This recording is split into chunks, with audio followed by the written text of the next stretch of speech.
মমতা ব্যানার্জি যে খুনি গুন্ডা ভোট লুট যারা করেছে, যারা উত্তর 24 পরগনা থেকে ভাঙড় পর্যন্ত তৃণমূলের যারা ফাইন্যান্সিয়াল সাপোর্ট দেয়, সেই সমস্ত চাল চোর, ডাল চোর, চিনি চোর, গম চোর, সেই চোরেদের বাড়িতে ব্যাপক রেড চলছে। আমরা চাই এদেরকে ভালো করে ধরে রোহিঙ্গাদের মতো খাঁচায় পড়া। আমি নাম শুধু বলবো না, আমি শুধু বলবো জয় জয় শ্রীরাম। আমার কি সন্দেশখালী তো বিজেপি লিড পেয়েছে, সন্দেশখালীতে তো বিজেপি লিড। সন্দেশখালীর আন্দোলন যে সঠিক ছিল, সন্দেশখালীর ভোটাররাই আমাদের বলে দিয়েছে। বৃষ্টি নেই না, সন্দেশখালীতে বিজেপি 7000 লিড পেয়েছে। সন্দেশখালীতে মা বোনেদের উপর তৃণমূল যে অত্যাচার করেছে, মমতা ব্যানার্জি যে খুনি গুন্ডা মায়েদের উপর অত্যাচারকারী শাহজাহানকে সমর্থন করেছিলেন, তাই সন্দেশখালীতে মমতা ব্যানার্জির পার্টি তোলামূল হেরেছে, বিজেপি জিতেছে।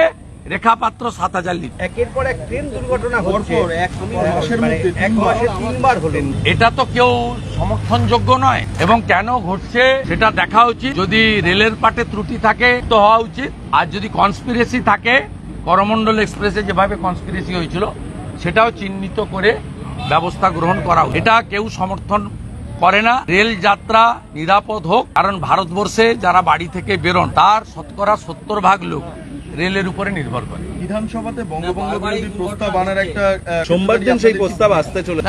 আসবে। আমরা আমাদের স্ট্যান্ড বলেছি তো কাল, যে লিডার অফ অপোজিশন বলেছি, আমরা উত্তরবঙ্গের বঞ্চনা নিয়ে আমরা অত্যন্ত আমাদের কনসার্ন আছে, আমরা চিন্তিত বাংলাদেশ সীমান্তবর্তী জেলাগুলি থেকে হিন্দু পলায়ন নিয়ে, আমরা চিন্তিত রোহিঙ্গারা ঢুকে পশ্চিমবঙ্গের ডেমোগ্রাফি জনসংখ্যা বদলে, আমরা চিন্তিত 72টা জায়গায় মমতা ব্যানার্জি জমি দিচ্ছেন না বিএসএফ কে বেড়া করার জন্য। আমরা এগুলো নিয়ে চিন্তিত, কিন্তু আমরা ভারতীয় জনতা পার্টি ডক্টর শ্যামা প্রসাদ মুখার্জি 1947-এর 20 জুন এই হাউসে হিন্দুদের জন্য দিয়ে গেছিল পশ্চিমবঙ্গ। এই পশ্চিমবঙ্গ অবিভক্ত থাকবে, এই পশ্চিমবঙ্গে হিন্দুদের সুরক্ষিত এবং উত্তরবঙ্গের বঞ্চনা নিরস, পাহাড়, সুন্দরবন, জঙ্গলমহলে উপযুক্ত কর্মসংস্থান এবং উন্নয়ন, এটাই আমাদের লক্ষ্য।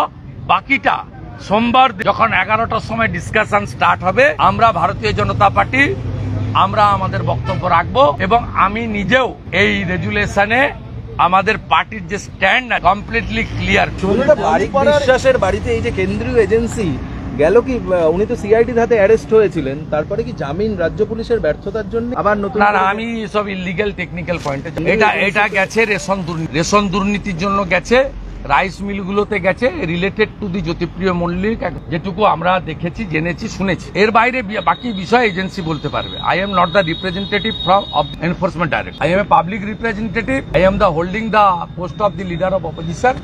পশ্চিমবঙ্গের লোক চান এই দুর্নীতিগ্রস্তদের বিরুদ্ধে ব্যাপক অভিযান, যে অভিযান কাল 5টা থেকে শুরু হয়েছে, এর তীব্রতা এবং গতি আরো বাড়ানো হোক। Teacher recruitment scam, principal recruitment scam, coal scam, cow smuggling এবং রেশন দুর্নীতি। এরপরে যেহেতু মাইন্স ইডির হাতে, বালি এবং পাথর, বালি, স্যান্ড এবং স্টোন, এই করাপশনেও হাত দেওয়া উচিত, কারণ স্মল মাইন ইডির কারো পারমিশন লাগে না, ইডি এমনিতেই করতে পারে। আরো ইডির দেখা উচিত 2020 সালে কোভিডের সময় পিএম কেয়ারের টাকা নিয়ে কোভিডে যে দুর্নীতি হয়েছে, কোভিডে যে ইকুইপমেন্ট পার্চে যে দুর্নীতি হয়েছে, যে দুর্নীতির জন্য আলাপন বন্দ্যোপাধ্যায়ের তদন্ত রিপোর্ট মুখ্যমন্ত্রী চেপে দিয়েছেন, যে দুর্নীতির সঙ্গে যুক্ত তৎকালীন স্বাস্থ্যের জয়েন্ট সচিবকে টিএসসিতে বদলি করা হয়, আমরা চাই সেটাও দুর্নীতির আওতায় আসুক।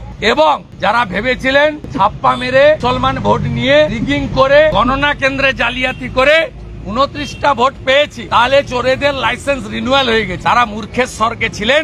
আজকের ঘটনা প্রমাণ হয়েছে, বাড়ি থেকে টাকা সরান, প্রয়োজন হলে পালান, বিপদ আসন্ন।